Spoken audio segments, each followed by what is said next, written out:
Local release হয়েছে। তো এই সিনেমা সম্পর্কে আমরা একটু জানতে চাই।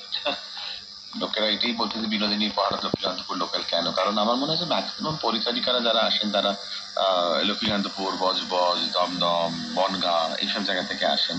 তবে সিনেমার নাম তো ওরকম ভাবে রাখা যেতে পারে না যে লক্ষ্মীকান্তপুর, বজবজ, দমদম। তাই জন্য একটা জায়গার নাম নেওয়া হয়েছে, কারণ আমি যে গল্পগুলো পড়েছি আমার যে চরিত্র যারা থাকে, কল্যাণী, মালতী এবং সরস্বতী, তারা লক্ষ্মীকান্তপুরে থাকে এবং তারা ট্রেনে করে কলকাতায় আসে 3টে পরিবারে কাজ করে।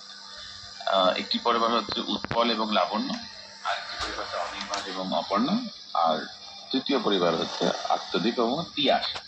এদের পরিবারে এরা গিয়ে এদের পরিবারের মধ্যে যা যা সংকট হচ্ছে সেটা সমাধান করতে পারছে কি পারছে না, এরা কি পরিবারের অংশ হয়ে উঠতে পারছে কি পারছে না, আর পরিবার এদের মেনে নিতে পারছে কি পারছে না, এইগুলো সব নিয়ে একটা মন্তাজ মতন একটা জিনিস।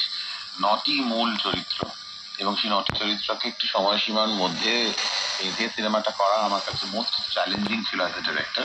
কারণ যখন ক্যারেক্টার অনেক